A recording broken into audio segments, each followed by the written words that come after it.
This is the fallen angel Christopher Daniels, former TNA X Division champion and former TNA World Tag Team champion, and you are listening to the TNA Cross the Line podcast. Enjoy. TNA Wrestling, Cross the Line.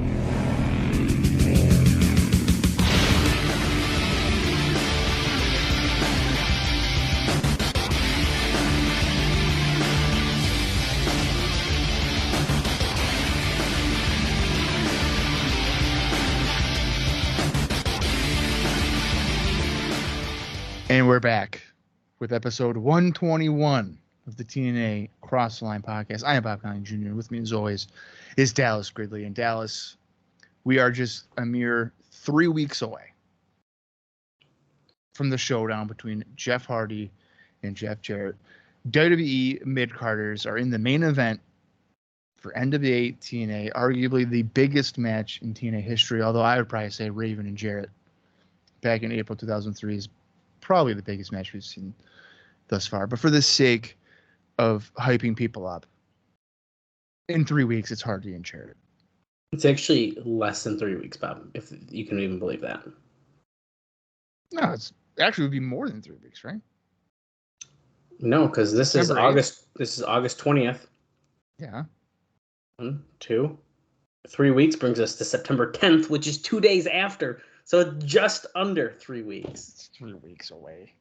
It's just under. Give me a break. 3 weeks. I'm trying to make. Okay, first off, I don't. 3 shows away. You want to rewatch the weeklies? Fuck Impact. We're gonna rewatch the weeklies, guys. We're gonna redo it. No. Again.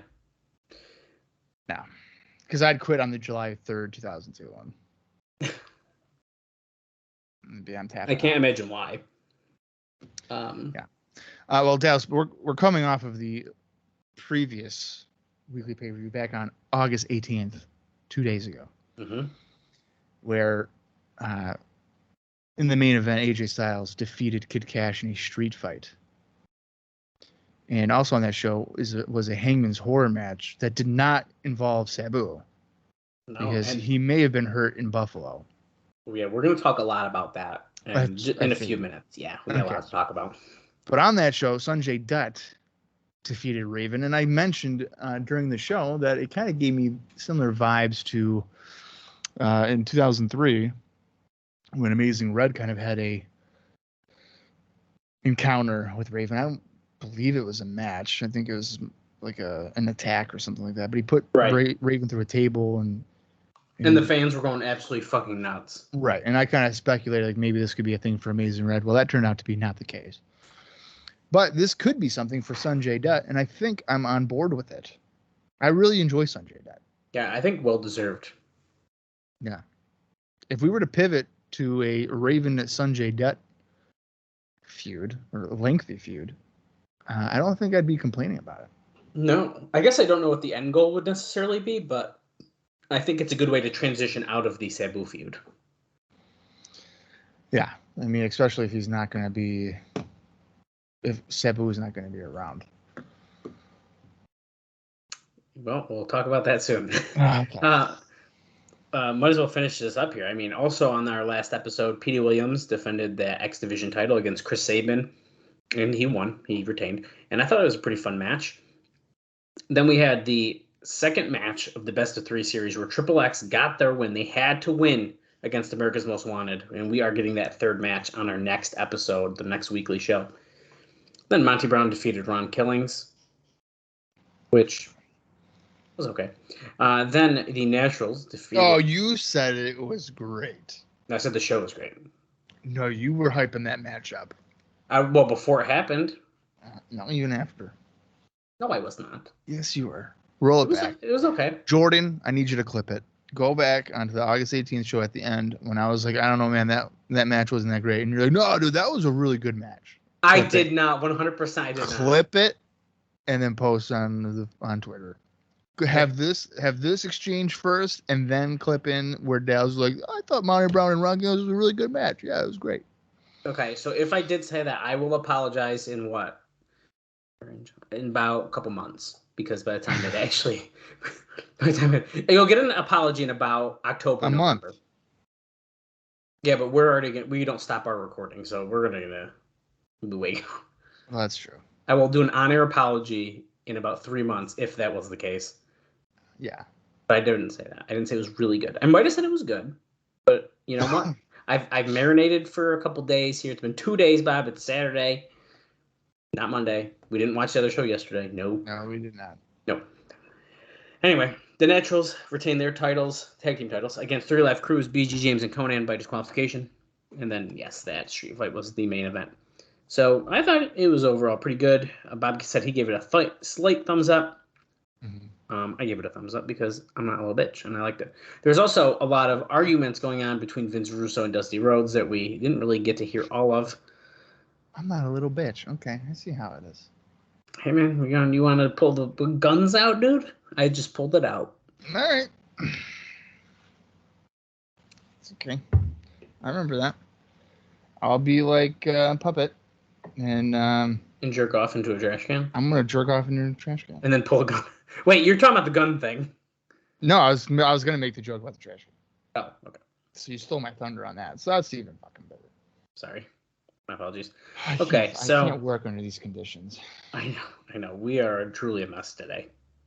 And it's only going to get messier. All right, Bob, what do you think that the readers of The Observer thought about that pay-per-view show? Thumbs up, thumbs down, thumbs in the middle. I will say they went with thumbs in the middle. Very good guess, Bob. I'm going to tell you right now. 100% gave it a thumbs up. Well, that doesn't really count when it's 7 people. It's 25, but good try. Okay. The best match on the show was what? Go ahead, shoot, boom. AJ and Kid Kash. AJ and Kid Kash, that's right. And what about the worst match? 3 Live Crew tag match. No, Monty Brown and Rom Killings. Oh, okay. Isn't that crazy? I said it was okay. I let that marinate with me a little bit. That's interesting. I might have said something like anytime he hits the pounce, it's good. I might have said that because it's true. Anyway. Okay. Anytime Monty Brown hits the pounce or cuts a promo, it's good. There you go. I said it. The building was close to packed. Every match and every show. Yeah. The building was close to packed at about 1,200. And based on early lines, it looked to be about 25 to 30% paid. The Styles and Kash was the show's stealer. Kash had worked his way back into much better graces in the past 2 weeks. But as noted later, and yes, we will talk about it, that may not be lasting long. For Kash? Yeah. Is it about the fan? Nope. Actually, I don't even think that's mentioned. Really? So it's even worse. Nah, it's an interview. We'll chat about it. Actually, oh man, an interview again? Yeah, dude. This one's like crazy. Kid Kash doing interviews unhinged is like my new favorite thing, I think. That's fucking great. Yeah. So get ready for that. The feeling on him is that he's very negative, but it makes him a great heel because he can channel his bitterness into making a good match. Fair point. He and Kash did a street fight all over the building that came off like a hell of a fight as opposed to a walk and a blade dance, which is a pretty fun way to talk about a street fight. I think I agree with that. Yeah, I agree. Absolutely. I just like that because a walk and a blade dance, like that's just too funny to me. Well, yeah. The only thing I didn't like was the roll-up finish. I agree with that, though, yeah. The big spot was both coming off the balcony together through that table. It wasn't as dangerous as it sounds, but both had to be hurt in the next day from moves like from Styles doing side slam on the floor and Kash doing a DDT onto the steps. So there's a bunch of pretty crazy moves in that. And then he won that match clean with that roll-up in 15 minutes and 18 seconds. Mm-hmm. At the end, Jeff Hardy cleaned house on everyone in the run-in. He looked much better than he had since the beginning of his tenure, which I feel like he's looked the same to me, but whatever. Mm-hmm. The main feud was, the main feud, and the more they push it, the less people care, is still Dusty versus Russo. It started with the Petey Williams X Division title defense against Chris Sabin. Scott D'Amore interfered, leading to Rhodes chasing him to the back. In the storyline, Rhodes is a well-meaning guy who keeps botching everything up, which is exactly what you want to do with the guy who has the most charisma in the company. And this is all what Dave Meltzer says, by the way. I have to reiterate that in case any of these guys are listening. That's right. I'm sure Dusty Rhodes is going to message us. I wasn't going to say that. Well, I mean, never mind. Oops, my thing just moved. Hold on. Okay. While he was pounding D'Amore, referee Mike Posey got distracted and missed Sabin having Williams beat with the cradle shock. The ref also missed Bobby Roode running in and giving Sabin a rabbit lariat to lead to Williams getting the pin with the Canadian Destroyer. Later in the show, in the Naturals vs. Conan and BG tag title match, D'Amore hit James with the hockey stick. James kicked out. Rhodes came out again, and this time the ref saw him interfere and cost 3 Live Crew the match via disqualification. After the first incident, Russo and Rhodes argued. The implication after the second incident is Russo was going to fire Rhodes. Now, Dave notes that, but Russo really beat around the bush during that conversation. He was like, Dusty, you'll always have a job if I'm here. And then he started to be like, don't make me say it. Don't make me do this. It was heavily teased that that's what he was thinking, but never actually said. We'll see what happens. I do remember that. Yeah. Like he didn't want to say fired. No, and you could tell. Yeah, it was pretty good. I have some really interesting stuff on Russo we'll get to in a second, too. But we're going to finish up what happened about last week's show. At least I'm going to try to get all that out of the way before we get some other really fun stuff. Christopher Daniels in primetime beat Chris Harris and Jamie Storm in match number 2 of course, leading to the match on 8/25, where the winner will eventually get that match against the Naturals for the titles. Raven lost to Sanjay Dutt, and Sabu's future is again in question. Now, hang on tight. This is a big one about Sabu. So, Sabu called Scott D'Amore the night before the show and said he suffered a pinched nerve in the match on August 14th in Buffalo. We talked about that match on our last episode. Mm-hmm. AJ Styles was asked about it since he was in the TLC match at the Bison Stadium with Sabu and Teddy Hart. He kind of makes a typo there, so my apologies. Mm-hmm. Sabu took some major bumps, including nearly killing himself on a table spot, which that line alone made me want to go find this match and watch it. Styles didn't think Sabu was hurt that bad, and D'Amore told him to wait until the next day before making a decision. This is about Sabu not coming to the show. So Sabu called the office the next day and said that he couldn't even get off the couch and was hurting too badly to wrestle. He also said he didn't think that he'd be wrestling for WWC in Puerto Rico over the weekend. So he's basically like, I'm too hurt to come to your show and even go to Puerto Rico and wrestle. So he's losing bookings, yeah. Right. Which to me doesn't seem like something that he would willingly do, but what do I know? There was a mixed reaction internally since Sabu's condition has been talked about a lot of late. However, Sabu was scheduled to go over in the match, and it is believed that he knew it. And Sabu hasn't raised any fuss about doing jobs on this run anyways, which I think is really important to know as well. Mm-hmm. Still, there was office skepticism. The fact that Raven put over Sanjay Dutt with a fireball in the Hangman's Horror match, a spot clearly designed for Sabu to go over since fire was the Sheik's gimmick, you can see what they think, because if they believe Sabu was injured and coming back, Dutt's role would have been to get slaughtered by Sabu. By Raven. Yeah, to get slaughtered. Oh, so Sabu could have more revenge to get.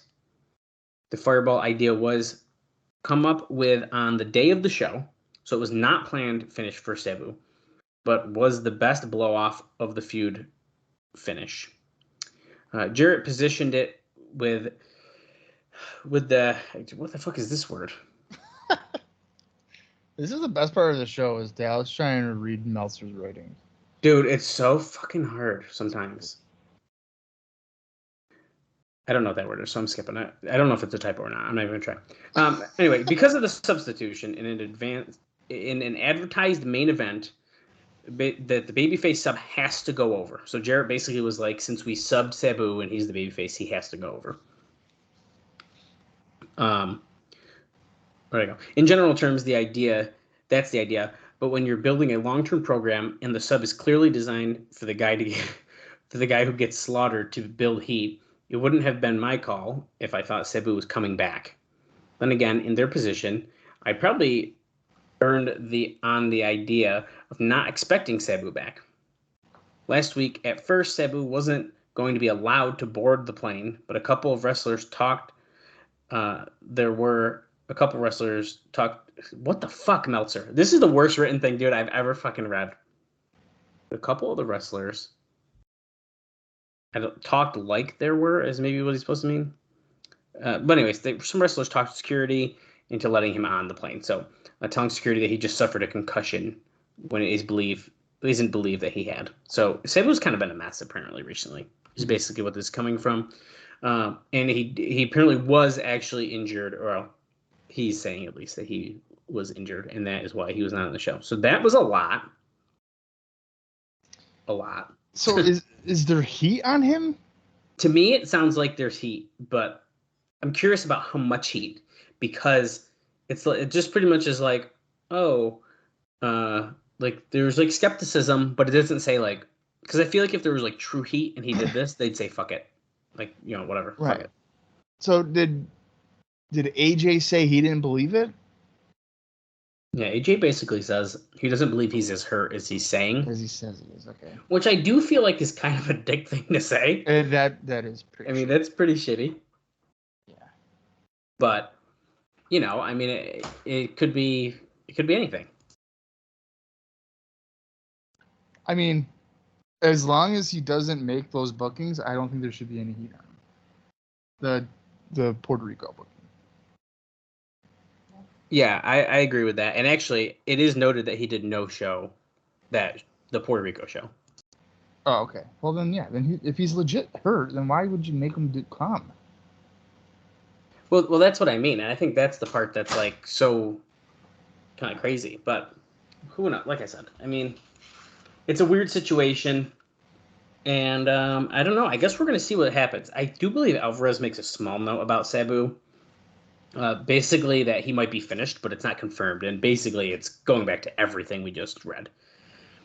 So they're also saying that even if he was there, it kind of, the way he writes about it, it basically is that was a blow-off finish anyways, and that Sabu was going to be done regardless. So who knows? I'm not really sure what's going to happen there. The plan was for Sabu to go over, but then be done? That's what it sounds like to me. That's bizarre. It's bizarre, and also, at the same time, though, I guess, like, I think they should put Raven over if Sabu's truly going to be gone. Mm-hmm. But, like, also, well, I guess either way, because if Sabu's gone, Raven moves on anyways, and if the feud is done and he stays, they move on anyways, even if Sabu was to win and he stayed. I feel like you're done. Like, I don't think there's anything else. They each had a win. We call it a day. Move on. Right. I don't know. It's pretty interesting, but I guess we'll see. Will we see Sabu back? Will we see him? Better question. Will we be seeing him in the next few months? I think is a better question. I don't know. Do we? I don't know if we do. I think maybe you're thinking of the wrong time frame. Maybe we see him back in a couple of years. Is that better? Yeah, I think a couple years for sure. Okay, There's a couple years and then a few years after that too. Oh, that's even further out. That's like way out. Yeah. No, I do probably got my dates messed up that I'm thinking about. So yeah. I think the match that you're thinking of is not the first one; it's the second one. Oh, okay. Second event of that name. Oh yes, this makes so much sense. Yeah. Yeah, guys, we're talking in code. Okay, let's get on to some other notes, and I do have some about Russo. I got some really good news, and I got some random stuff that we'll kind of sprinkle in between. It's a bunch of stuff. Where do I want to start here? Let's get this Russo thing out of the way. I think it's like one of the second largest notes, so we'll just get this out of the way. So this is really interesting because Vince Russo sent, he says us, so the Observer, a letter. Okay. Sent us a letter saying that he's been off the creative team only for the past 3 to 4 weeks. And now the company has been portraying him as being off the creative team for much longer. He said until that time, he used to go back to Tennessee after the Florida tapings and stay with Jeff Jarrett and Dutch Mantel on Fridays, but hasn't done it in a while. He said that he asked Jarrett to take him off creative. He also said that it's true that he did the D'Lo Brown bit a few weeks ago when Brown did the interview that at this point seemed to have gone nowhere, saying he didn't care about wrestling and only cared about his baby daughter. He also said that he's still producing segments on the show, but not doing any writing. And he doesn't know the nature of the segments he's producing until he shows up at the building and he gets orders from Jarrett. He said his reasons for asking out are time constraints, as he still has a business in Atlanta. And I believe, is that like a record store, right? Doesn't he have a record store or something like that? Here now? I don't know. No, in like this time. In 2004? I don't think so. Why did I think that he had a record store? Did he have a record? I mean, I know he had a video store years before this, but I don't know if he had a record store right now. Well, I might be making that up completely. Well, I thought he was going into ministry. Well, that's literally the next part, and I just fucking scrolled and lost my fucking place. Yes, and and literally says he's a business in Atlanta and has been working on the seminary school. Okay, so maybe he does have a record store still. Right, and so he's been doing that schooling by internet since May. And I think that's actually really interesting because we heard that he was going to be leaving the company to go to this school, but if he's doing it online, that's why he's kind of still around. He said there has never been any heat between him and Jarrett, but that he comes from a different school than Jarrett and Mantell, and he couldn't adjust to their writing style. He said there was no yelling, screaming, or arguing, and he's never complained to anyone about anything TNA has done or is doing to anyone. Several who have heard this have strongly denied this being the case, although they say he doesn't make an issue out of it in public. Russo also said that he has no desire anymore to write TV or book wrestling anymore, that his heart is a million miles from wrestling, and he wants to start his own ministry so he can share his miraculous story with others. Mm-hmm. So there's that. And now it's kind of bouncing off of that, too. The talk among everyone is that Jarrett and Mantella's bookers don't want their ideas challenged and aren't the best at listening to ideas from others, so most have shied away from even offering ideas. So that's interesting that Jarrett and Dutch are essentially the leading contributors for what we're seeing. I know, isn't that interesting? Because the show, I mean, the company's been doing pretty well creatively, I would say right now. I would say so. So I really think so. Yeah. But, no, let's. I just think it's funny that Russo's claiming that he's not interested in writing about pro wrestling, but he proceeds to do that until about 2013, at least for TNA. So off and on. Off and on. The situation with Ring of Honor getting use of AJ Styles and Christopher Daniels came down to another halt, essentially, because TNA demanded that Gabe Sapolsky apologize to them over how everything transpired, because TNA felt vindicated by the Feinstein mess getting out. Sapolsky agreed to do that. They then demanded that he also admit he knew all along that Feinstein was involved with Ring of Honor and profiting from the company, being that with the exception of the one meeting that took place after the ROH TNA incident took place, there is no indication that Feinstein was involved with Ring of Honor, and so he certainly wasn't profiting from it since he wasn't on salary from it, and the company was losing money. Sapolsky said that at the time he didn't know and wouldn't publicly say that. So continued drama with those two. I think everybody knew. Yeah. It seems that way. Glenn Gilberti, we haven't heard his name in a couple weeks because he's fired. After losing the deal. On the show, he's fired. Yeah, well, you think so. After losing the deal where he was fired, apparently he called in to find out if and when he's going to be used, and he got a quote, "We'll call you when we need you." Oh, no. He's done. Okay. It's a shoot, brother. We'll call you when we need you. You worked yourself into a shoot. Oh, no. Yeah, that's not good. David Zahadi, who we just talked about recently, was backstage at some shows. He has agreed to start working here in production, which is a big get for TNA since his departure from WWE was considered a significant loss. He's won awards for some of the pay-per-view commercials he's produced, and he'll be working on doing some features and ideas to get guys over, similar to stuff he did in WWE years back when guys like the Hardys, Edge and Christian, and Val Venus were introduced. Oh, so he's like a video package guy. Yeah. Like vignettes and pay-per-views. I heard you say pay-per-views, but so he's also like a vignette guy. That sounds like to me. Okay, so he's not part of the. He's not the like mystery. creative. Well, he's not part of the mystery video package guy. No, he's not. That you think is D'Lo Brown. I don't think it's D'Lo Brown. It's 100% D'Lo Brown. I don't think so. 100%. We need to make a GIF of it and then send it to D'Lo on Twitter and be like, "Hey man, is this you?" D'Lo, is this you? D'Lo doesn't like to answer people. I've noticed on Twitter. Well, if it's something as random as that, maybe he'll be like, "Oh wait, I'll answer this." Yeah, that's true. Or even ask Vince Russo. I bet you would answer. Hey dude, who is this? Oh, yeah. He'll probably be like, bro, I don't remember, bro. This is 25 years ago, bro. Listen, dude. Vince Russo, friend of the show. He does follow us on Twitter. I can even slide in his DMs if I want to. DMs. There you go. Yeah. Okay, you ready for this Kid Kash thing? Can I guess the interview, like the show that he talked to? Yes, but I don't know if you'll be able to guess it or not. I've never heard of this. The Wrestling Epicenter. Nope. Interactive interview. Nope.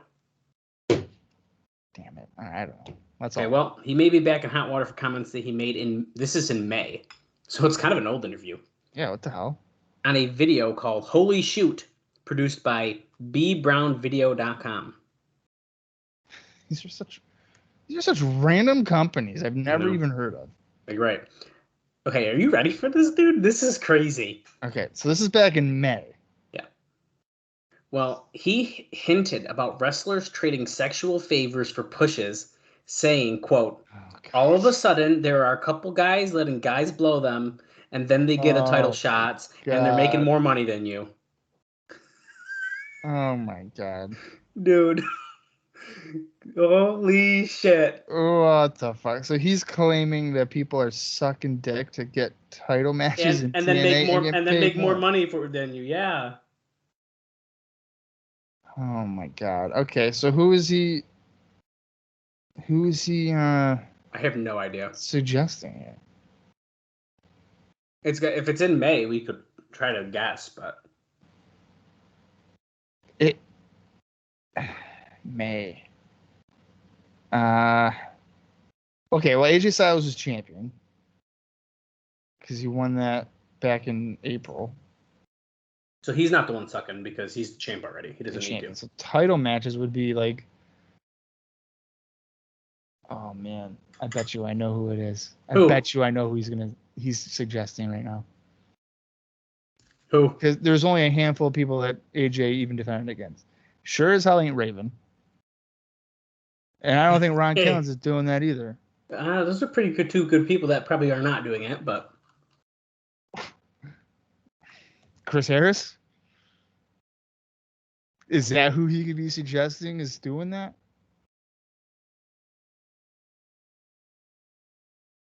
I mean, I don't know if I really want to speculate, but Chris Harris could be a wildcat. Jesus Christ. I mean, who knows? And he could just be bullshitting and just starting shit. Yeah. Or maybe Raven is sucking dick. I don't know. I mean, I doubt it. You never know, though. I mean, you never know. And who cares? Yeah, who? I don't care. Hey, if it gets him the title, you do whatever you need to do, man. Yeah. Well, if this keeps going, I think that was probably the craziest part of this, but we'll keep going. That's amazing. He said he's working on getting a chiropractor degree, and that TNA has a lot of young punks making lots of money who don't know how to get over. Excuse me. And he said, as far as he was concerned, he was working there just for a paycheck. Mm. He also ripped on Bob Ryder having decision-making power. He hinted Ryder had put money into the company, which Dave notes that he's never heard that other than some unsubstantiated rumors, but that shouldn't give him the right to make booking decisions. He also said that he doesn't enjoy working for TNA and specifically ripped on Styles, Harris, and Storm. He said the first time he talked to Styles gave him a list of moves not to do because they were Styles moves. And Kash said that Styles copied them all from Nova in the first place. He had Harris.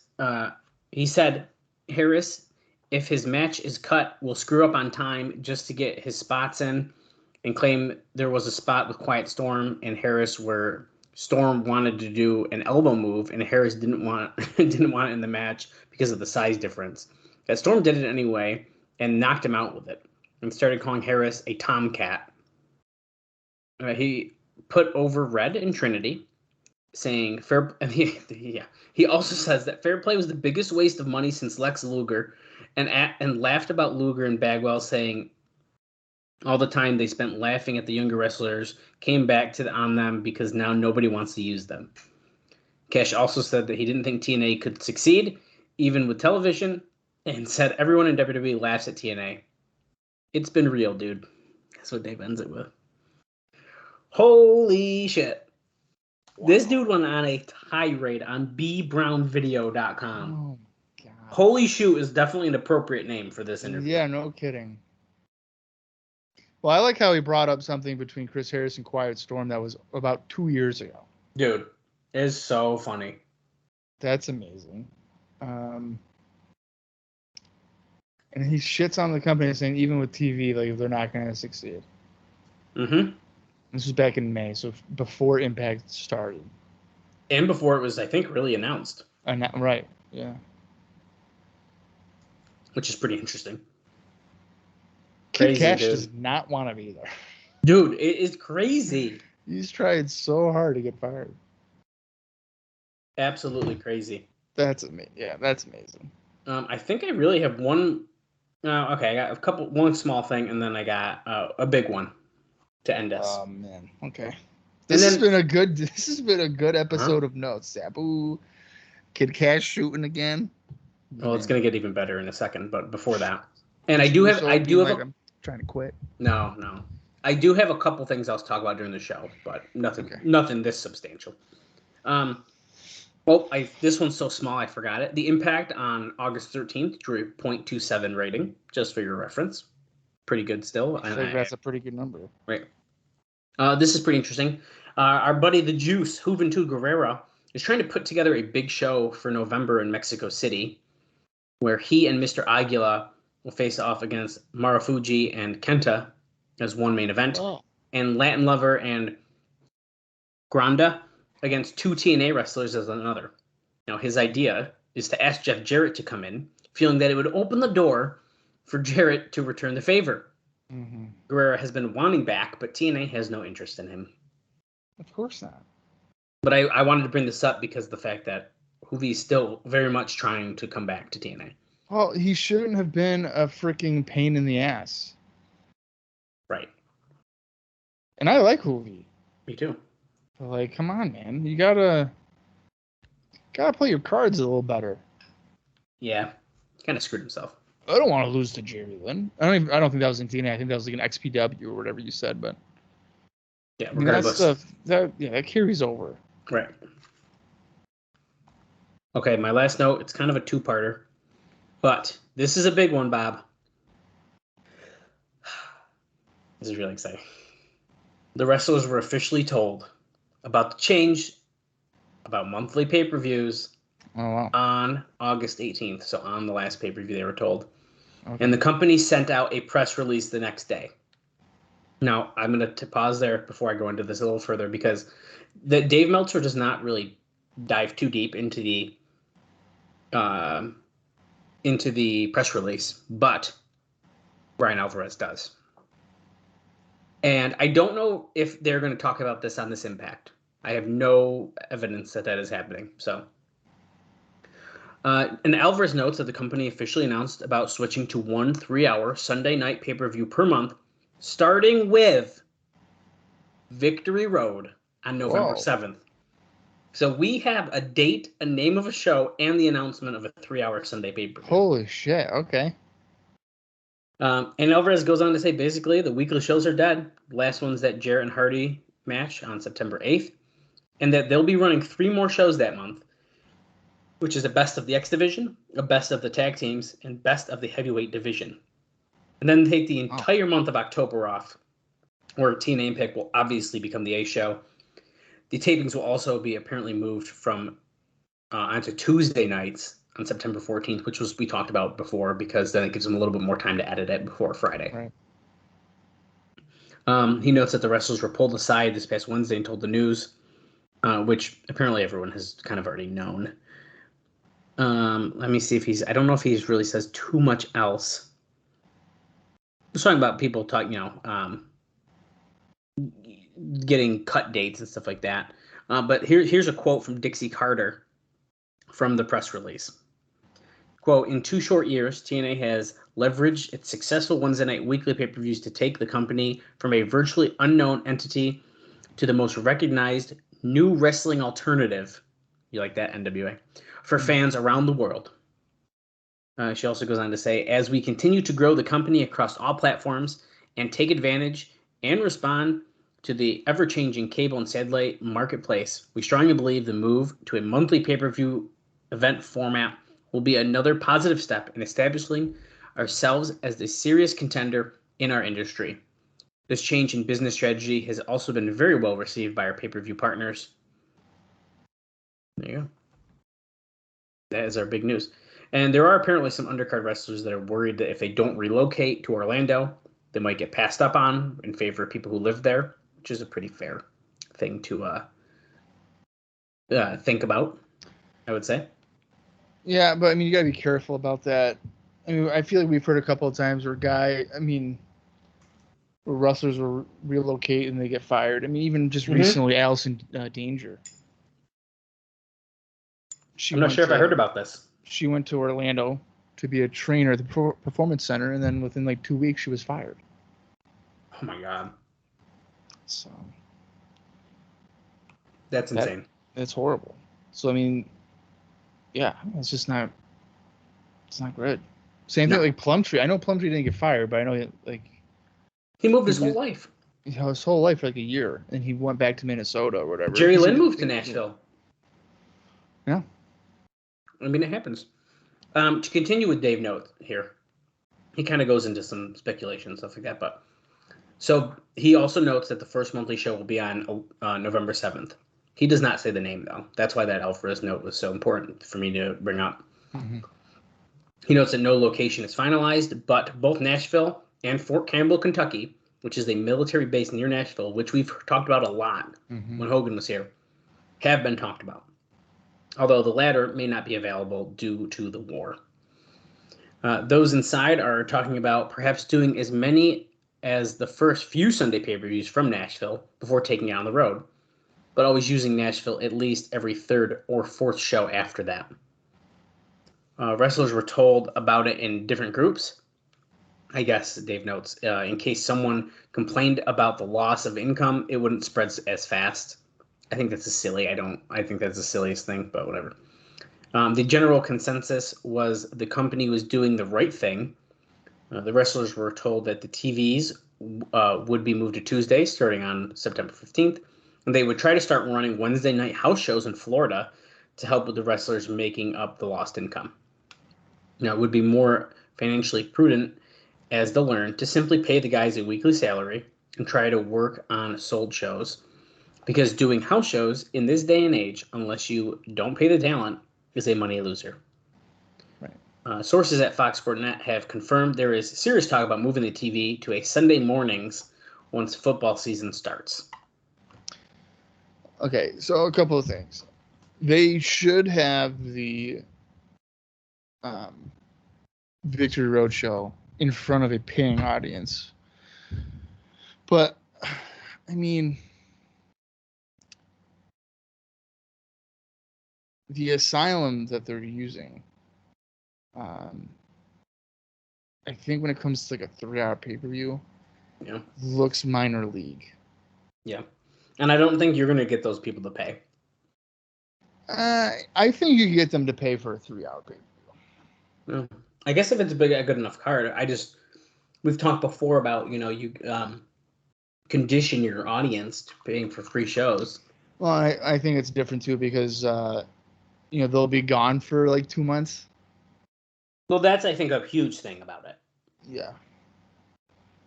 Because, you look at the Impact Zone, it's it's a freaking studio. So it looks insane. It's a soundstage or whatever. So it's going to be way more professional. So your TV looks top notch. You got to get if you're gonna do a paying audience like that, you gotta get I think a better venue than the Asylum. Yeah, I agree. I don't think they could sell tickets for the municipal. Municipal. I don't think that's gonna happen. But no, I don't either. Kind of do the second part of this is the idea at this point seems to tape Explosion as an upgraded 1-hour show along with Impact every Tuesday starting on September 14th. The battle plan now is to upgrade Explosion with better matches and interviews and attempt to get it syndicated into more markets, because that means 2 hours of taping every Tuesday. The idea of cutting the tapings back to every other week as a cost-cutting measure isn't likely, at least at first, because that would require 4 hours of taping at one sitting, and that isn't going to work with a modern audience. So he notes, remember when they did that for Thunder and how desolate the second week of Thunder used to come across as. Oh, yeah. Yeah. And people wouldn't give a fuck. Yeah. I don't know what was worse, that version of Thunder where the first Thunder was live and then you just had to like guess that the stuff on Nitro would still happen, and then you had your taped Thunder then, or the Thunder where it was taped right after Nitro. Ooh. I don't know which one's worse. Ooh, those are ones that were bad, I feel like. Yeah. Who knows, man? I don't know. Well, Bob, I just got a couple quick dark matches, and we can get right into the show. And then, like I said, I have a few notes, and I don't have a lot to talk about during the show. But there was a couple dark matches that took place before our show here that they taped on August 19th, and of course it aired on August 20th. That's when you guys are listening. Every Saturday. So first up, we had the team of Chris Sabin and Sonny Siaki defeating Bobby Roode and Lex Levette. Which is kind of weird that it's not just another Team Canada person with Bobby Roode, but whatever. Triple X, Christopher Daniels in primetime, defeated the Naturals in a dark match. Wow. Could that be foreshadowing to our tag team title match that we might see Nick here in a couple weeks? I don't know. That's surprising. That's it. Those are the dark matches. There was none after the show. Just those two prior. So on that note, Bob, I'm ready to get into the show. We don't know any of the matches. We just know that Jarrett, Monty Brown, Jeff Hardy, and like Ron Killings are going to be at the show. We just know that. I remember them saying that. And that's all you need to know. You got your stars advertised, and you know it's going to be a good time. That's right.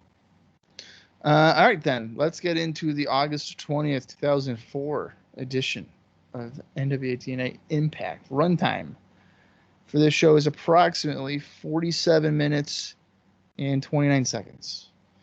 If you want to watch along with us, head over to the Impact Plus app or find it on your external hard drive. Plug it in to your computer. Find the show. Drag it. Open up VLC or QuickTime. Who uses QuickTime? That's overrated. It's passe. No one. And enjoy the show with us. So I'm going to count down from 3, and when I say play, that is when we are going to watch the show. So here we go. 3, 2, 1, play. Oh, here's Russo. Don't make me do something I don't want to do, but Dusty. I like the voiceover guy in the beginning of these shows. I do too.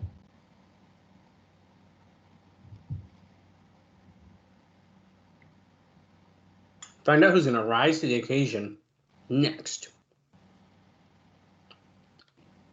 Are we going to see Hardy and Styles team up again or something, or what? Oh. Should have told us.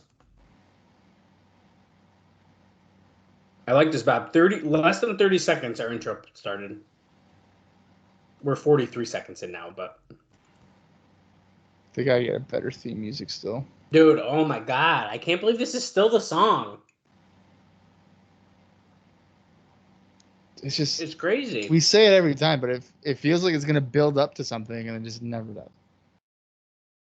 I do not have a number, but we'll just assume we're at 850 then.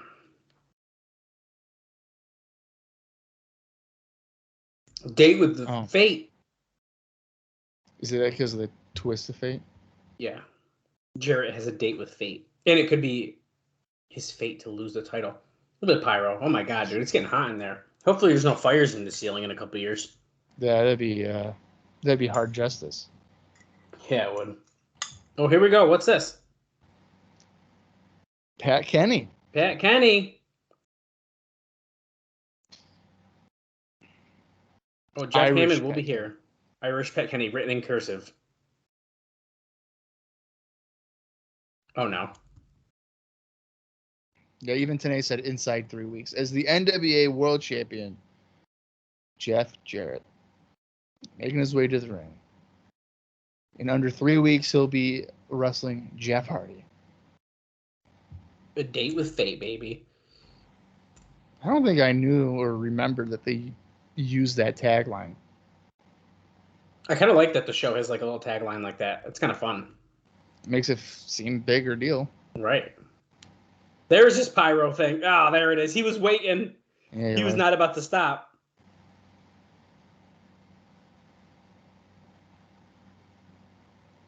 They are really driving home the tagline. Dude, they say it every time they can. It's unbelievable. And it's because it rhymes. A Date with Fate on September 8th. It has a good ring to it. Get it. Now, remember, Pat Kenny was supposed to get kind of a big push. This is a big-time match for him. Let's see if he's able to hold his own or if he just gets demolished. Well, Jarrett's got to get his one win back from April of 2002, right before Impact happened. These guys wrestled in the XWF Oh, okay. in a barbed wire death match. Yeah, I wish. Making shit up. You know, the bell rings, and Mike Posey stood right in the way as Pat Kenny walked right into him, which is kind of hilarious. Shoulder tackle. Locking up again. Headlock. Bob loves side headlocks to start matches. I don't like them when it's like a street fight or a blood feud. And it's like, oh, hey, side headlock.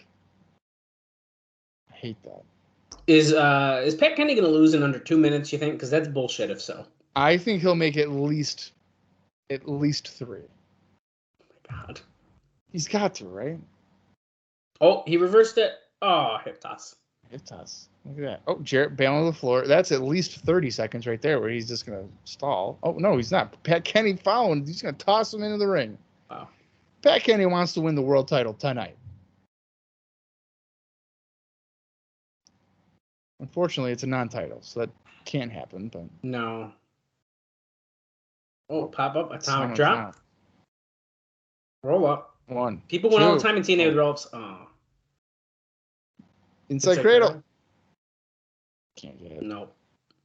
But we're getting our results from our last show, showing across the bottom of the screen. Kick to the chest. Looking for a savant kick, and he missed it. From that angle, that did not look good. Oh my God, the stroke. No. Dude. He's not going to make 2 minutes. Holy shit. My Dude. 8 God. minutes 30. Oh, it keeps going down. Okay, well, the match is over, so the timer's... He basically lasted a minute and a half. Look at this sign. Nashville got pay-per-view. So people know. We might get the official announcement on Impact, dude.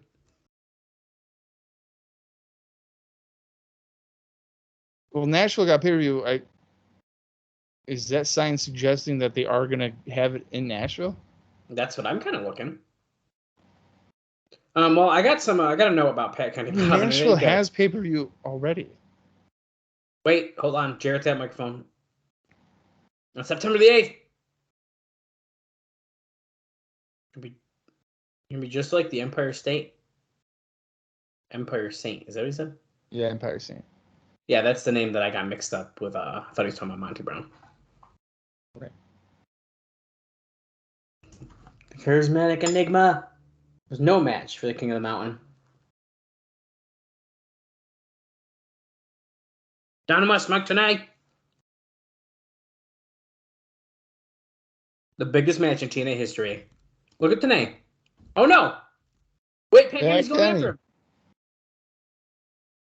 He might have lost the match in a minute and a half, but you know what? Pat Kenny's got fight in him. I can't believe Pat Kenny's getting his heat back.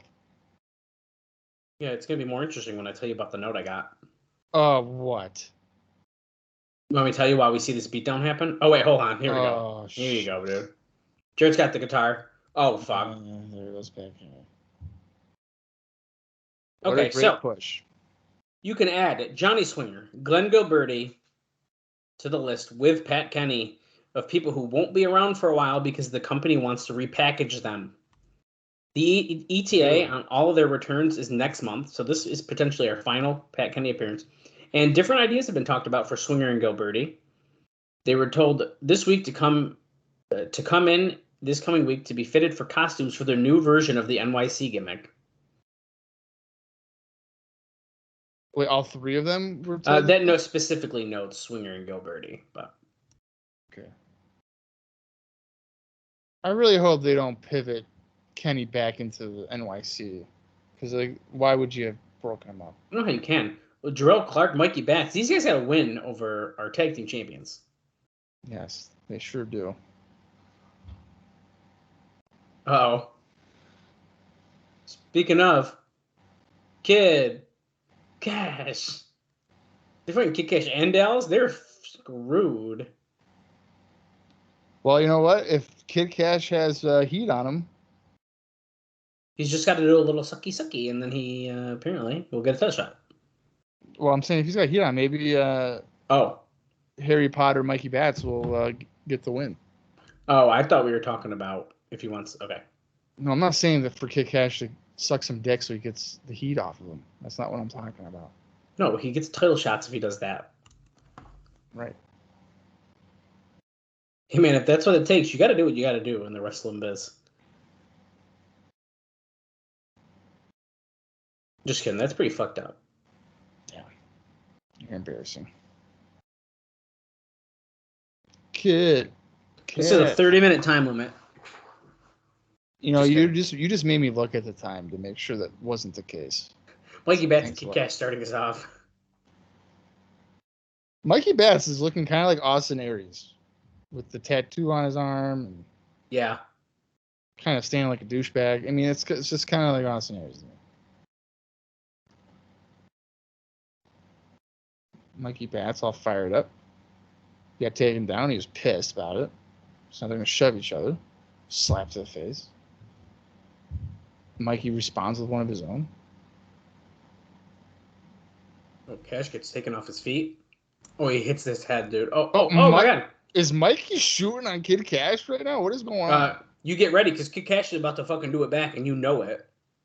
Heel kick. Kash was walking away from him, and he fucking was punching. He was punching him. No, Dallas just got tagged in.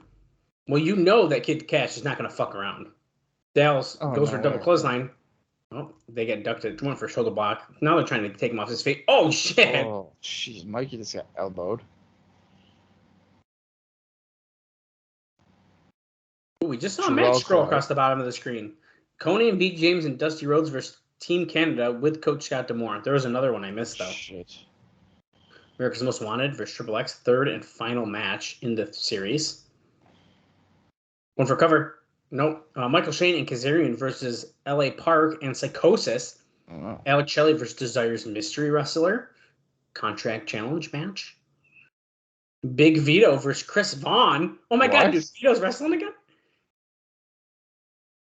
Wow. Vito against Chris Vaughn is being advertised? That's weird. Kid Kash with a chop in the corner. Mikey countering with Irish Whip. He gets kicked in the corner. That was pretty stiff to the face. Maybe a receipt. I don't know what the hell that was, but Kash was going for his clothesline, but Mikey was trying to go for like a somersault clothesline counter, and then they just both missed. Yeah, it just wasn't going to work out. No.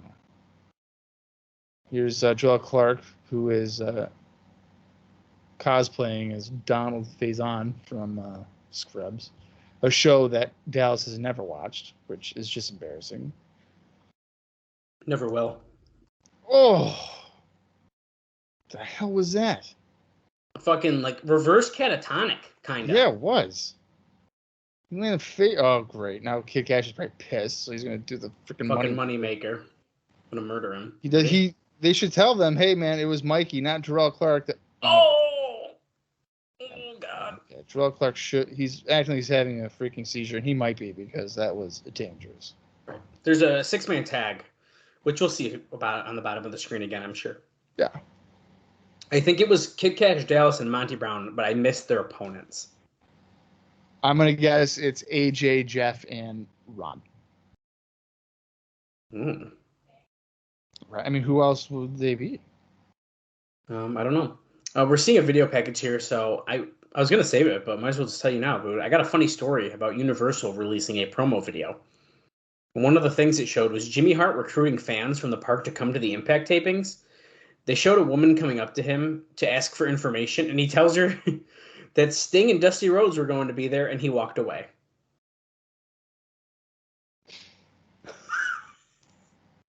At Universal? Yeah. Sting and Dusty Rhodes. Sting hasn't been there. No, he hasn't. But that's the fun. I like how he's like, Sting and Dusty Rhodes are going to be there, baby, and then he walks away. He just walks away.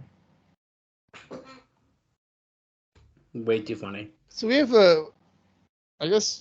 we have 2 announced 6-man tag matches. Yeah, we do. One with Dusty and the other one. Oh, okay. We're promoting the Canadian Destroyer. This is our second video package in a row. Right. I'll tell you right now. When I first saw Petey Williams do that move, I thought it was the sickest thing, and that no one would ever kick out of that. I was sold on that. I don't blame you. Who's this? Fast Eddie? Eddie Villa. Eddie Villa. He's Fast Eddie from Ring of Honor. He's legally blind.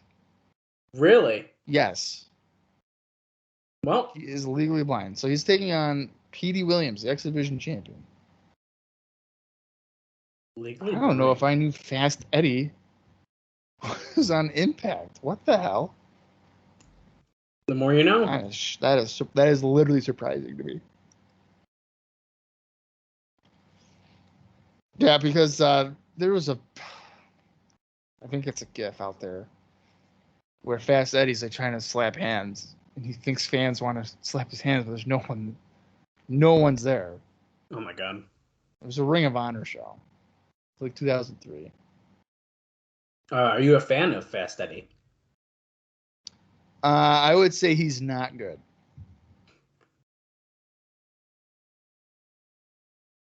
Well, let's see if he takes the Canadian Destroyer good. I'm sure he will take That's my only gripe about squash matches is, like, you just know. The difference, and I will say this very easily, is that the squash matches that we see on Impact here in 2004 are significantly better and more exciting than the squash matches that you could watch every Monday and Tuesday on AEW's YouTube channel. Oh, nice kick to the face there. I like squash matches. I don't. I do. I get bored. If wrestling well, yeah, I can see that. If wrestling reverted back to being primarily squash matches on TV, I think I'd be more intrigued by it. Really? I don't know, man. Yeah, well, because every week it's tough to like top it. Because that's what happened in the Nitro era. I was like, okay, well, we have Hogan Luger. All right, well, what are we gonna do next week? We gotta top it. With squash matches, it was like, okay, we can have all these guys go out there and have their 3.5-minute squash matches, hype up the shows, hype up the house shows, whatever, and continue on. Now, of course, it had to evolve. I get that, but like this stuff is fine for me. You have the enhancement guy is Fast Eddie hit a Eddie Villa just went for like a spin kick, and I don't think he got all of it because Petey Williams stood right up, and even Tenay was like, I don't know if he hit that. Well, as I've said, Fast Eddie is legally blind, so. Well, and he can still work better than I can. Oh my god, he just landed a moonsault. He can work way better than I can too. So. Whoa. Okay, he just dropped Petey Williams on his head. That I don't even know. It was like a snap back suplex, but he had the leg hooked, and he was like a flipped. Swinging, yeah. That's nice.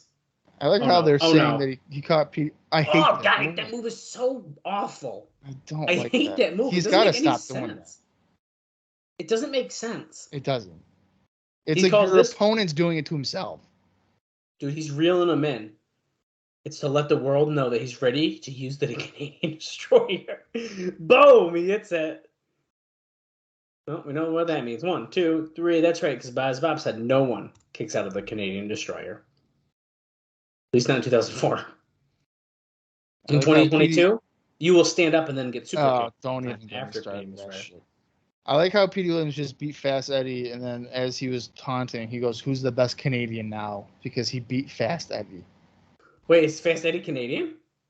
No, but I'm saying he's saying he's the best Canadian because he's defeated a guy like Fast Eddie. D'Amore is in the ring beating down on Fast Eddie. Yeah. Eddie Villa. And here comes the American Dream, baby. Dusty Rhodes, who's wearing an awful outfit. What the hell is that, dude? He wears casual gear on Impact, and on pay-per-view, he's got the hat and the nice, like, sleeveless vest. Right. And here he's like, you could tell he was like helping out backstage. They're like, Dusty, we need you for a spot. It's like, he was probably like in the porta potty in the fucking garage. Oh, Bobby Roode. See, now here's the thing. I would rather have seen this first, and then they announce a 6-man tag match. Yeah. Instead, they announce it then, and because look, here's the run-in. Yeah, so I'm wondering if sometimes they mistime the scroll. Although, I mean, I guess I see how it happened. I mean, it was relating to the pay-per-view, like interference with Dusty and everything. So it makes sense, but this adds to the fact that they're making that a match. Yeah. And we go to commercial, and we're back. Vince Russo with Shane Douglas. Dude, Shane Douglas cutting the promo with the interview. With his 2 fingers. Shane is looking small. What are you going to do about that? Russo's like, yeah, I'm going to do something about it, okay? Because I need to cool off. Wednesday night, Dusty will be handled. And here's D'Amore. I think you got an announcement now.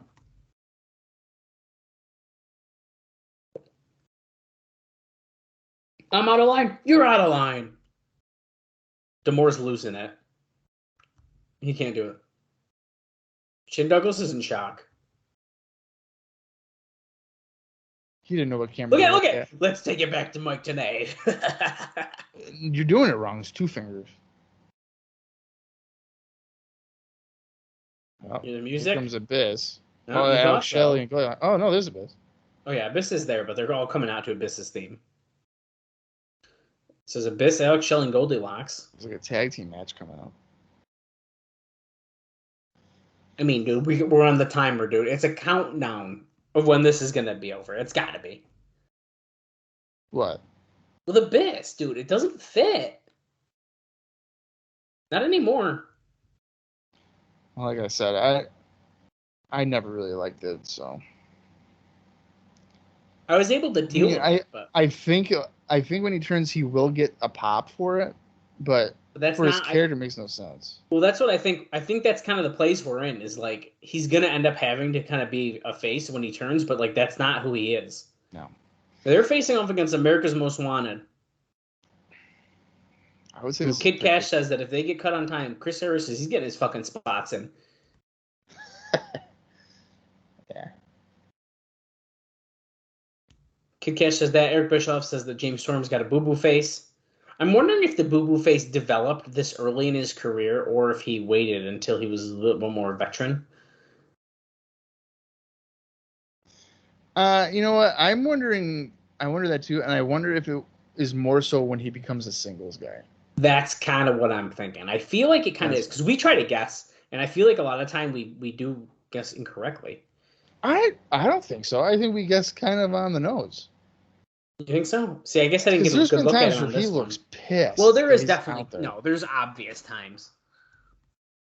I agree, though. I think it's more so when he's a singles guy. That's my guess.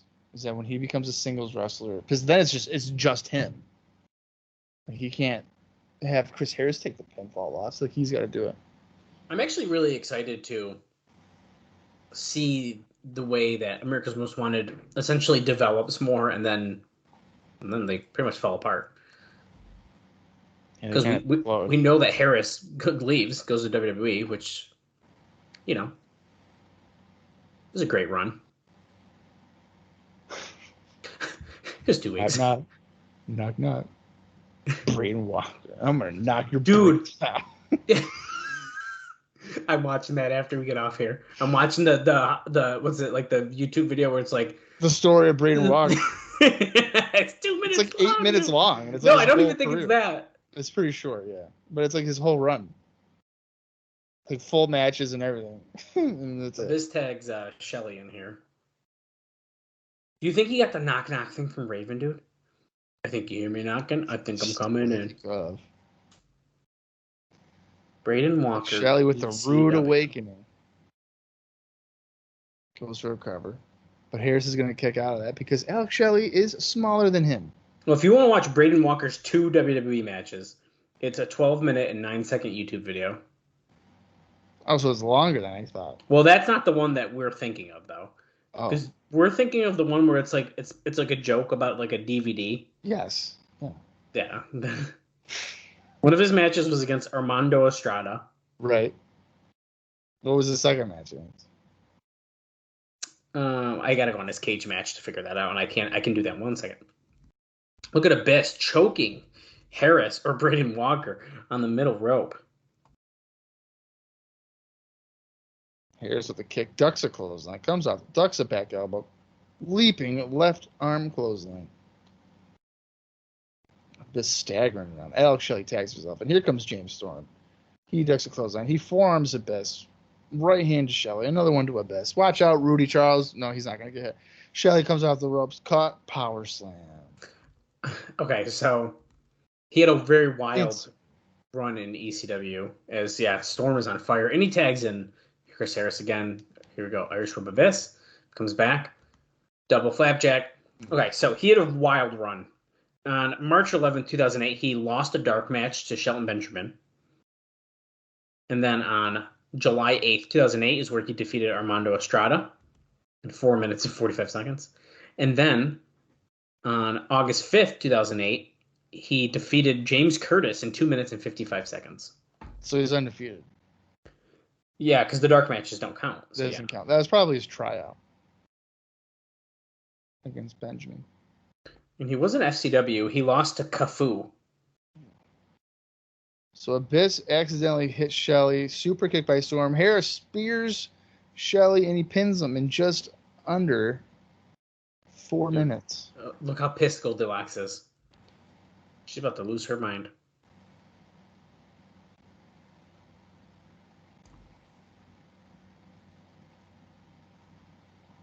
Wow.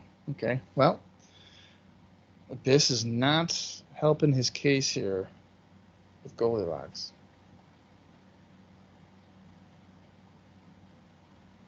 Oh, look, what are you doing? Goldilocks is yelling at him. I just saw Abyss say something. He doesn't talk. Oh, do you think he's push me? No, I think he's trying to be all I'm sorry. Really? I don't think he was telling her push me. Oh, okay. He could have been. He also looks like he's trying to breathe very hard because is Abyss a mute? He doesn't talk. He doesn't talk. He doesn't talk for what? A while. Long time. Oh my God. Abyss is grabbing Shelley by the throat. Goldilocks is yelling at him.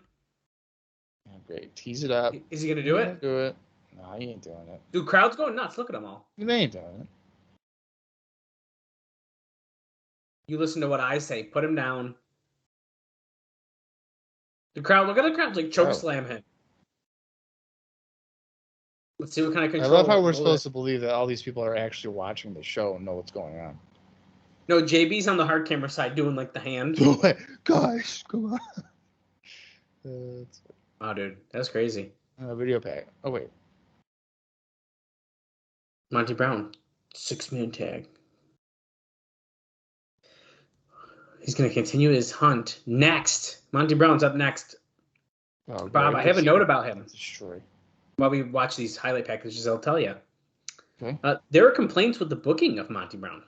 Really? At first, a lot of guys were unhappy when top guys were jobbing for him, feeling he was being pushed when all he had going for him was his physique. Now, because he's getting over and showing charisma, the problem is he's being booked as a heel, but he's gotten so popular, it's hard for the babyfaces to work against him without coming off badly. So the feeling is he needs to turn. Brown's interviews come from watching Discovery Channel and learning terminology. Yeah, no, he absolutely needs to be a babyface. Monty Brown has absolutely been one of my favorite parts in the last 2 years of watching these shows. I would agree with that. And I knew I liked him before. Yeah. I only got one more note, Bob, and we're saving it for just a little bit. In case you guys are wondering, this is the third video package. We are 27 minutes, 18 seconds into the show. And this is showing that Best Damn Sports Show Period. appearance. Best Damn Sports Show period appearance. Which is on the same network as Impact airs. So, right. And we're seeing, look at all these pounces, dude. Look at all of them, dude. They're so fucking good. Yeah. It is a really good finisher. He's just literally throwing his entire body at people. Dude, and like I've said before, and I've seen people on Twitter say it to us too, the six-sided ring, I swear, is like made for this move. He can come from he can come from any angle. Yeah, come out of nowhere. I love it. Oh. Who's coming out? I know the song, which is funny, but yeah, this is no one we know. Stevie Ray? Demetis? Demetis? What? What was his last name? England or something? I don't know, but that guy looks petrified. Yeah, I thought he looked like Norman Smiley. It's his son. He looks nervous about coming out here to fight Monty Brown. You blame him? Look at this dude. I don't blame him. Of course, I'd be too. It'd be like it's like showing up to WCW and be like, all right, who am I fighting? And they're like, oh, Vader. And I'm like, oh, okay, well, I quit. Yeah, no thanks. I'm not doing that. They're like showing up to ECW and they're like, who am I fighting tonight? And they're like, New Jack. And they're like, well, look at him lay the set down, dude. That.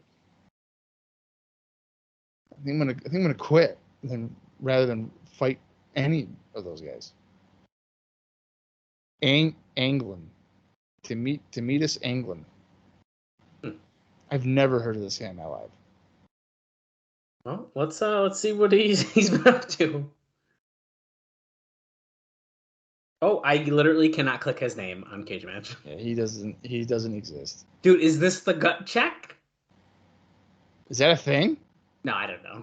I'm just making shit up. Is he from the Academy? In the asylum? Oh no! Oh, shit, he's already gonna lose. Oh my god. Oh shit, dude. What if this was his only match ever? And he lost in under a minute. Oh, Monty Brown going for the cover. Here we go. One. Hey, at least he hooked the leg. Holy shit. Yeah. That was about a 45-second match. Yep. As it should be, though. Why would he be having competitive matches against Demetis Anglin? That was awesome. Could you imagine being Jeff Jarrett and you're backstage watching this and you're just like, I don't think he's ready for the title. Uh-oh. The living legend, Larry Zbyszko. Oh, he's hitting 6 points of impact next with Jeff Hammond. Oh, great. So excited. What the heck? They're in front of a tunnel.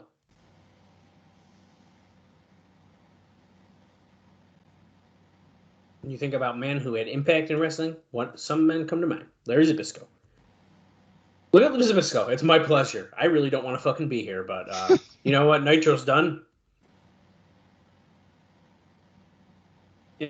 Point number 1 is mentally tough.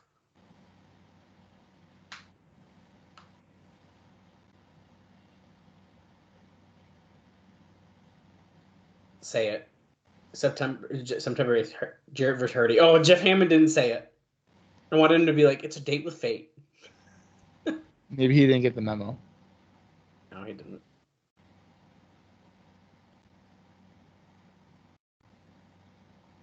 a committee that's been recently named. Harley Race, for instance. That's one of the other points here. Harley Race. We haven't seen him since he's joined this committee. Joined, quote, the committee. The other member? Terry Funk.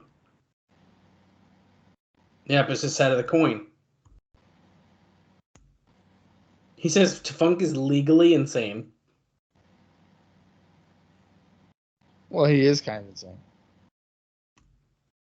The man who didn't get nominated, Dusty Rhodes. Our next point. Lots of controversy around him.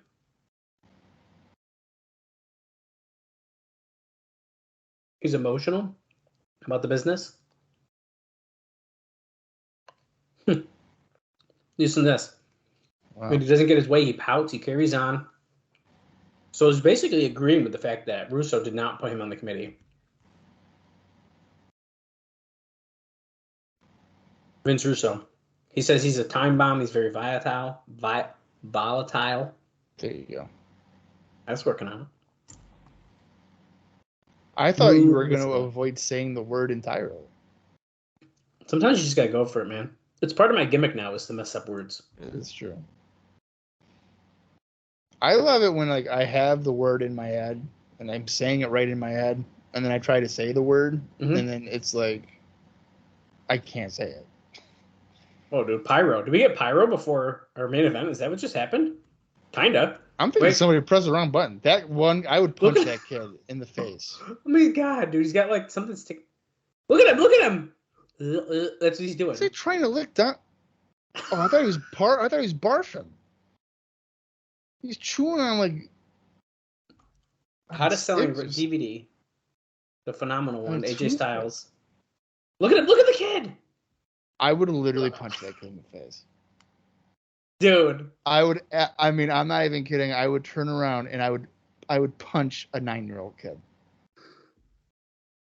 If you're doing that while I'm working, I'm gonna deck you.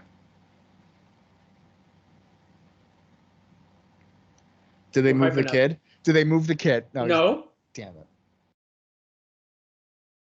Now there's someone behind him. And now there's a grown adult behind him. That must be his dad. Doing the same phase. Two incredible 6-man. American Dream with 3 Life Crew. It's Team Canada. We know that one. The main event. Dream 6-man. Jeff Hardy. AJ Styles. And Ron the Truth Killer. I feel like he forgot Ron. He's too hyped, dude. Yeah. Uh-oh. D'Amour's down here. They call you the director of authority. You lost control of this place. You want to wait till Wednesday? Fine. I don't have to. My team's right here. 3 Life Crew. You want it now? Let's get it going right here. He's calling out 3 Life Crew. Wow. He doesn't want to wait, dude. He doesn't want to wait. Here they come. Oh, brother.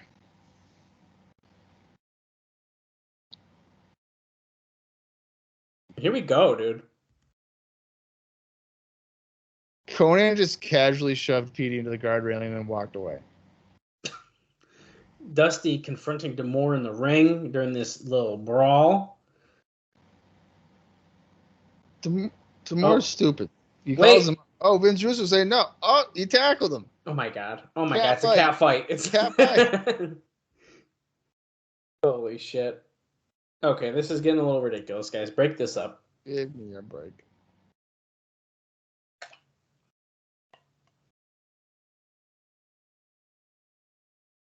Oh, look at.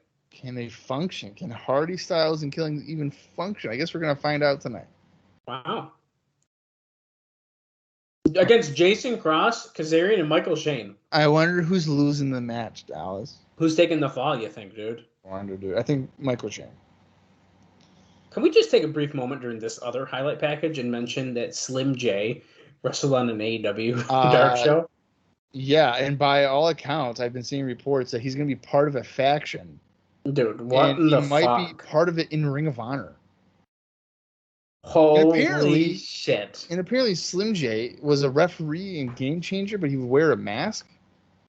No. That's what I saw. What? That he was a masked referee for Game Changer Wrestling. That is bizarre. Insane. Now, if people are wondering, who the hell is Slim J? Well, he was a M&M character. Impersonator, I guess you could say. And I'm assuming still is. It looks like it. But when we first saw him, that was in what, 2000? That was 2002. I think it was, and he came out like grabbing his wiener and stuff, yeah, dude. He was like, suck my dad. But he was good. Yeah, he was. Who's this? Jeff Hardy, another video package. And I'll just give you my final note real quick, Bob. Because it's a Chris Angel there, by the way. I know, yeah, he was. My final note is about Jeff Hardy. Because he had an interview on Between the Ropes Radio. He said that he loved the TNA schedule because he worked 2 days a week and got to rest the rest of the time to do other things in his life. He said that he talked to Jim Ross before Ross stepped down as VP and was very close to signing a contract with the company. He said the plan was for him to go to Louisville for a while and work off some ring rust before returning to the big show. He decided to go with TNA instead because he wasn't sure he was ready to take on the WWE schedule. Said he'd really like to do more matches with Matt in the future, preferably as a tag team. Huh. We got a few years before that happens. Yeah. Well, that's surprising. I didn't know he was close to returning to WWE. Yeah. And that's my final final note for today's show. So we hit a lot of heavy hitters today, Bob. Yeah, I would say that was maybe the strongest news cycle that we've had on Impact. On Impact, absolutely. On September 8th, my fate will be sealed. I mean, I think you have to put the title on him. I just don't know why you wouldn't. I can't think of a good reason why you wouldn't. Jeff Hardy is a bigger star than Jeff Jarrett. So if you are focusing solely on your TV, I think having Jeff Hardy as your champion is probably a stronger name recognition than Jeff Jarrett. Jason Cross just came out, and now here comes the coolest team in the world. That's what I'm calling him, at least. Frankie Kazarian, Michael Shane with Tracy Brooks. Look at Michael Shane's double braided pigtails. That's great. He's just doing it on purpose at this point. Right. I want Michael Shane to wrestle again. I like Michael Shane a lot. I do too. And I wasn't sure if I was gonna when he first made his debut. Yeah. I've seen things here and there with him, but here comes Ron Killings. Have you ever seen his dude, this is the summer fight? Have you ever seen a street fight with Paul London? No. That's a really good match. Which company was that in? Ring of Honor. See, I don't even know if I knew he wrestled in Ring of Honor. Ring of Honor Unscripted 2002. Oh, it's like that old, really? Oh yeah, it's old. Yeah. Wow. It might be one of the first time, not the first match, but one of the matches that really catapulted Paul London. Wow. I mean, Michael Shane's. I haven't watched it in a long time, but Michael Shane does pretty well in that too. Here comes AJ Styles. I'm gonna waste a lot of time with these every individual entrances, but and here comes the next one. Well, you gotta get all three pops. I know, and I know why they're doing it. I'm just we're 40 minutes, 28 seconds in.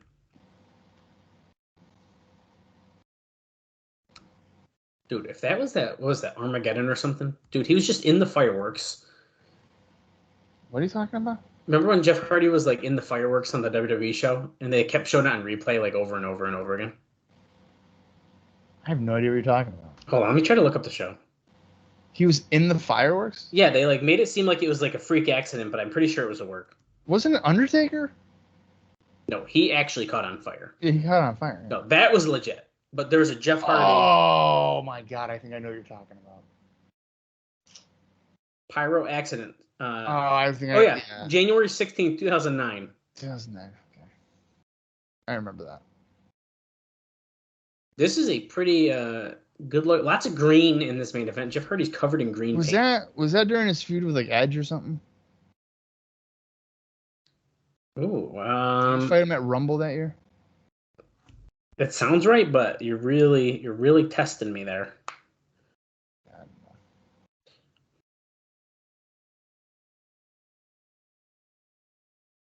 Ron Killings and Kazarian started off the match. Shoulder block by Kazarian. To the point where I'm even seeing dude right here. So I said that was what, 2009? Yeah. This person posted in 2015 on Reddit. Like, was this a work? Like what happened? And then he goes, was informed it was a work. Forgive my ignorance. Wasn't it on SmackDown? Yes. Yes. Okay. I do remember that. Vaguely remember that. Yeah. Okay, this guy took some time off. That's why he didn't know if it was a work or not. I'll forgive him. Oh, okay. But pretty funny. It's part of a storyline where he kept having bad luck, only to find out that his brother is doing it to him all along. Right. And then it also is noted that a lot of people were hoping it was Christian making a return. I remember that. Yep. And then because a couple of months later, Christian did come back. Right? On ECW? Yeah, that sounds right. So I do remember that. I remember a lot of people thought it was Christian. I was hoping it was Christian. I do remember that now. I do remember that. I remember reading a lot about that. People thinking it was going to be Christian. But then they did like the 5th Matt Hardy, Jeff Hardy feud. Right. And then Elimination Chamber 2010 is where Undertaker actually he suffered 1st and 2nd degree burns on his chest, face, and neck, and he still worked the match. Yeah. Well, he was in his pod with water constantly getting thrown on him. Yeah. We have AJ and Michael Shane now in the match. AJ having arm control. Just over 2 minutes into the match. Now he's twirling him around to the mat. I'm sure once Jason Cross gets tagged in, no one else will get tagged back in, and then he will eventually. You think that's just going to be it? This is my prediction. Jason Cross is going to take all 3 guys' finishing moves, and then he'll get pinned by Jeff Hardy with a swanton. Drop kick by AJ to Michael Shane. The drop salt. Well, he didn't really land on his stomach that time. Tags Hardy in. Okay, so correct. I'm staying corrected. Michael Shane doesn't quite have pigtails. It's a lower braided ponytail and a higher braided ponytail. Yes, so there's still 2 of them. I would say they're vertical pigtails. Is it it's like Chris Jericho WCW vibes a little bit? A little bit, yeah. Not as obnoxious. Right. But yeah. This match is breaking down. Ron Killings basically just threw himself out of the ring. Oh, there you go, dude. Jason Cross just tagged in when he's with Hardy. And look at that, all 3 guys. Oh my god. I'd be a little bit more mad, but you've said you've never seen this show, so I've never watched these. I mean, I haven't watched these in 20 years, or however long, 18 years. If at all.